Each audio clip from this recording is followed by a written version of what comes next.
At 85, Henry was forced out of his rural home by his niece, who insisted a nursing facility was more fitting. His niece's avarice dashed his last desire to pass on his home to a needy single mom. Yet, as the young mother stepped into the house, she stumbled upon a discovery that reshaped her life. Henry had been on his own in his cozy little country home since his wife passed away. He'd always managed fine by himself, never relying on others for help. But as time marched on, flying solo became more of a struggle. Even at 85, he still made an effort to tackle the chores around the house and in the yard, despite his waning energy and health. While tending to the fireplace, the jarring ring of the phone cut through the peaceful ambiance. On the line was his niece, broaching the familiar subject once again. "Uncle, let's cut to the chase. It's high time you considered moving into a nursing home. They've got professionals who can tend to you properly," she said with a mix of respect and determination. She persisted, highlighting the activities and companionship he'd gained, no longer enduring the solitude he'd grown accustomed to. After weighing all sides, Henry finally gave in, agreeing to the move to a nursing facility. He knew his niece, Gloria, wouldn't let up until he did. Ever since losing his son, Henry's whole world revolved around Gloria, who, despite her sporadic visits, always pushed him to leave his home. Grudgingly, the old man relented, but not before probing Gloria about the future of his country house and its beloved garden, a legacy from his late wife. After much thought, Gloria suggested selling the property, with Henry pocketing the proceeds. "Oh, and a little finder's fee wouldn't hurt," she added with a mischievous grin. With the nursing home already agreed upon, Henry had one modest request: to pass his house on to Clara, their neighbor. Clara, a single mother juggling two bright youngsters, was on the verge of losing her rundown home to city condemnation.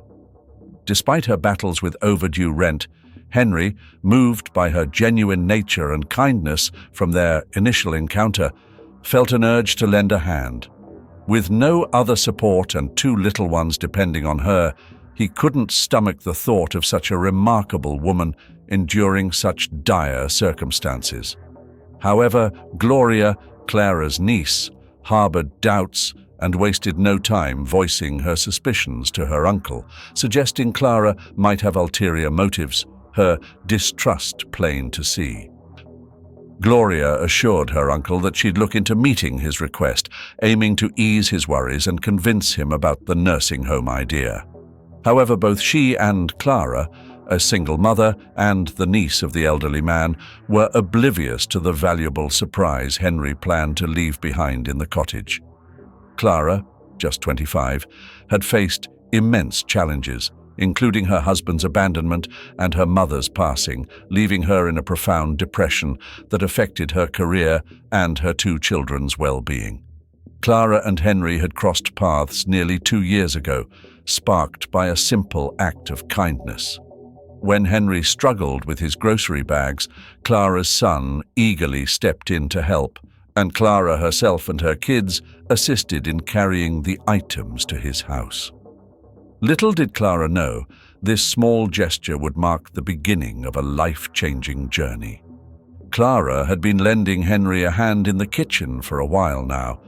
Ever since his wife passed, he'd been struggling with his meals. He'd never been much of a cook and never bothered planning his food. Despite his insistence, Clara always turned down any payment. Helping him reminded her of her late father, bringing her joy. Plus, she noticed Henry led a simple, solitary life, making do with what little he had. She was content with the modest meals he rustled up for her and her kids, using whatever scraps he had left.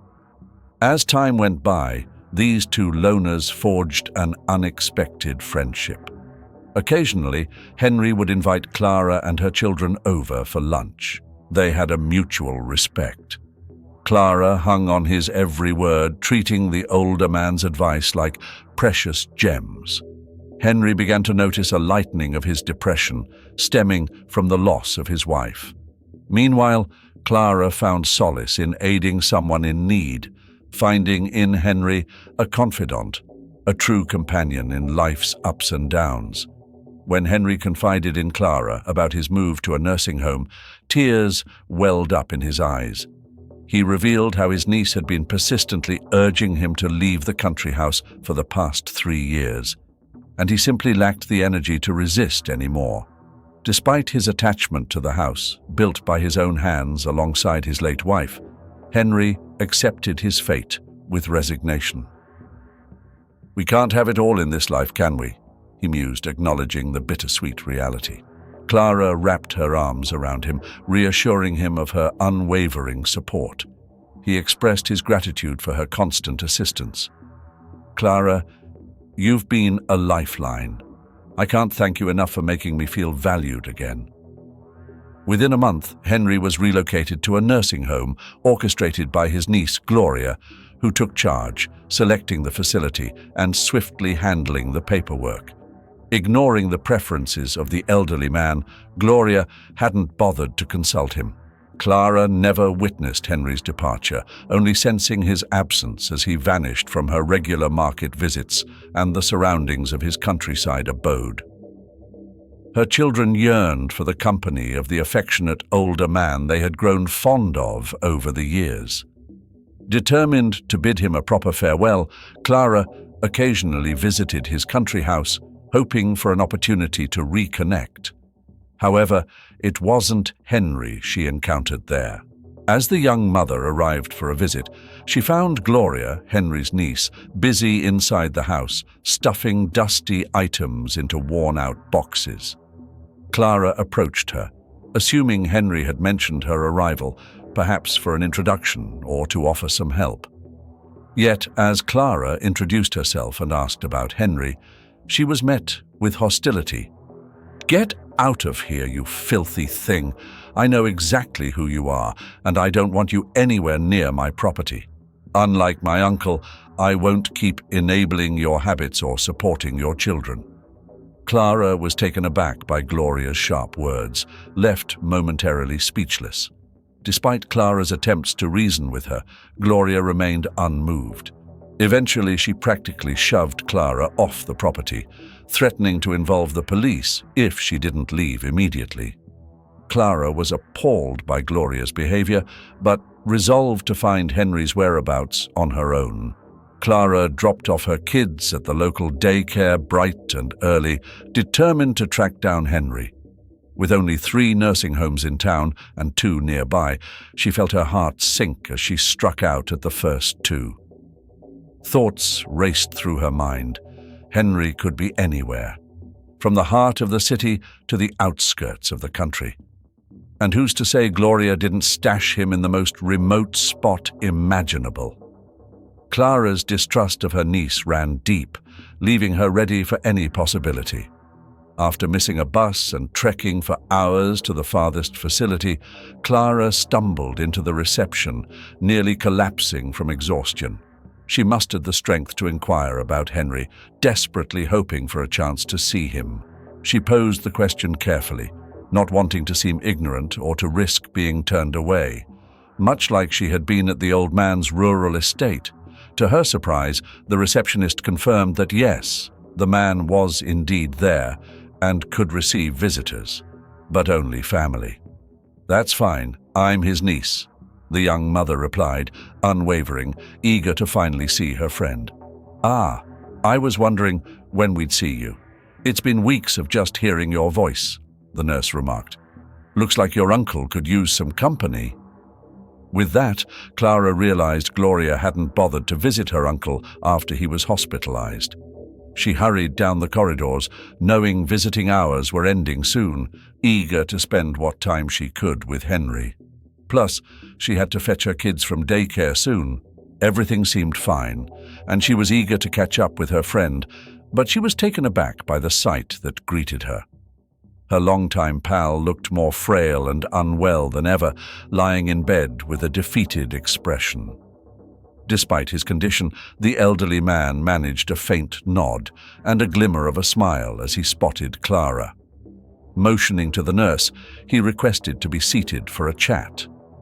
Clara settled into the chair beside Henry's bed, and he slowly inquired about her well-being and her kids.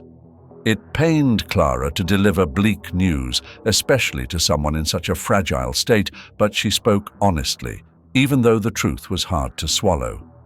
She mentioned her youngest son's recent illness, a mystery that still troubled her as doctors struggled for a diagnosis.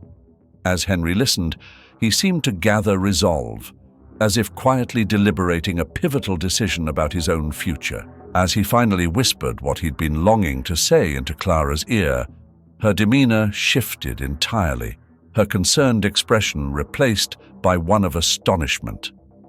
Clara was taken aback by his words and blurted out, "No way, Henry. You can't be serious." Henry let out a few chuckles, relieved to finally share his secret. With a shake of her hand, he continued, "I meant to pass this on to my son, but he's gone now, so it's yours. Use it to take care of your child. Keep him strong and healthy." Just then, the nurse interrupted, announcing the end of visiting hours. Clara rose from her seat, glanced back at Henry's bed and smiled, waving goodbye. "You're not getting rid of me that easily, Henry. I'll be back tomorrow bright and early, and we'll pick up where we left off." The plans seemed flawless, and a sense of yearning gripped her the moment she stepped out the door. Little did she know, those would be her final words to her beloved friend. The following day, Clara followed the same routine as before, dropping her kids off at daycare before heading to the nursing home. This time, tucked away in her purse, she carried a pot of pasta, Henry's favorite meal. To her shock, upon her arrival, Clara discovered that Henry had passed away early that morning. The nurse who had caught her off guard the day prior inquired why Henry's other niece hadn't informed her, as they had called her, in the wee hours.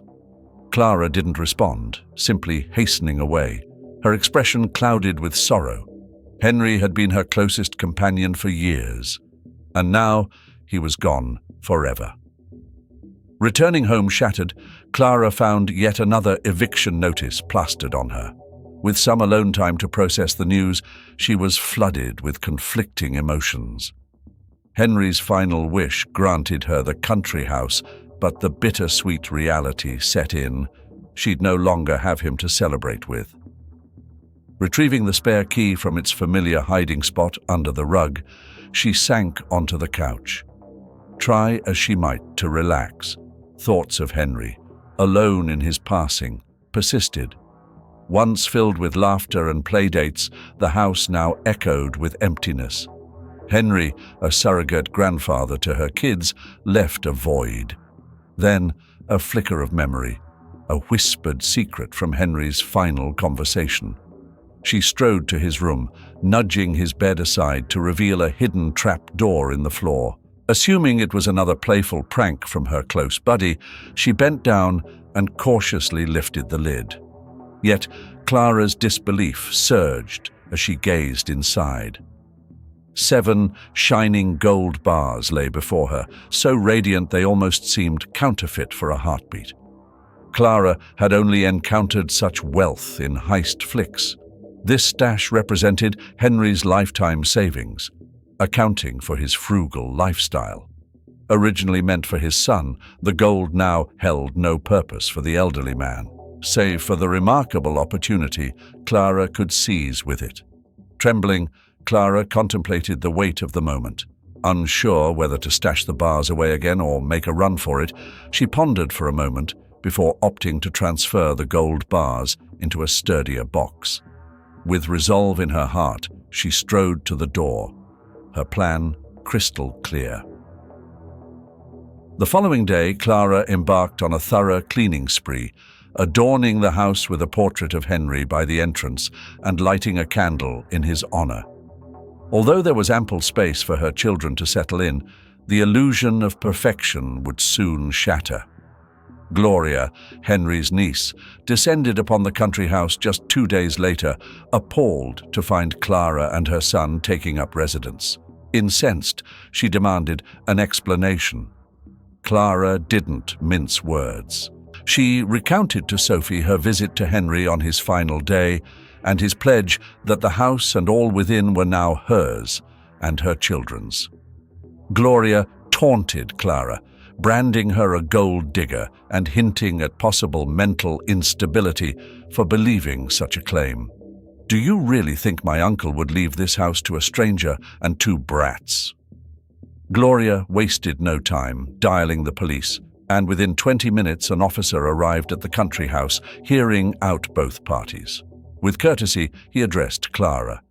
"Ma'am, for this to hold, I'll need to see the will proving this house is indeed yours. If not, kindly vacate the premises." The young mother stood speechless, her children witnessing it all. Clara painstakingly gathered their belongings, preparing to leave the house. Gloria vowed that this wasn't the end of her actions. She was dead set on pushing forward, adamant about seeing the young mother locked away. Had Henry's niece known what lay ahead, she might have humbled herself. After Gloria reported Clara for trespassing, the young mother found herself in legal trouble. But with no prior record and two kids depending solely on her, Clara was let go, albeit with the need for a public defender. And along with her release came a restraining order, keeping her away from the cottage. So she missed the "for sale" sign in the backyard, evidence of Gloria's neglect in clearing out Henry's personal items. A few weeks later, the first offers rolled in. Andrew, a lawyer from a big-shot law firm, was among them. He rang up Gloria and showed keen interest in buying the house, but with a twist. He offered to pay in cold, hard cash, deeming the place modest and not particularly valuable. Considering other offers came with payment plans, Gloria swiftly accepted Andrew's cash proposition. She scheduled to hand over the house in a fortnight, mentioning the need to clear out old clutter before handing over the cottage. Gloria hesitated, but Andrew reassured her, promising smooth sailing ahead. Rushed for time, he agreed to take the place as it stood. Gloria was thrilled over the phone, quickly setting up a meeting to exchange keys and finalize the deal the next day. Wednesday morning, 9 a.m. sharp, a sleek luxury car with tinted windows pulled up. Stepping out, the lawyer introduced himself as the one who had reached out to the niece, expressing his satisfaction to conclude the deal. Andrew then unlatched a briefcase full of cash, allowing Gloria to meticulously count each bill. Gloria meticulously went through each document, placing her signature where Andrew pointed. Her heart brimmed with delight as she commended his selection. However, his piercing gaze and serious demeanor struck her. "I appreciate your assistance," he began, "but it's more fitting to congratulate the true owner, or shall I say mistress of this property. I'm merely the legal conduit." With those words, the door of the lavish car swung open, unveiling a woman in resplendent attire. Gloria's eyes lifted, a glimmer of recognition flickering, though doubt lingered. It wasn't until they sat face to face at the table that Gloria's uncertainty unraveled into dread. It was Clara. "Meet Clara," Andrew announced, "my client and the delighted new proprietor of this picturesque countryside estate. Could you hand over the keys, please?" Gloria froze, feeling a whirlwind of shock, shame, and confusion. Reluctantly, with a simmering anger, she handed over the house keys, disbelief shimmering in her eyes. Then Clara let out what she had held back for so long.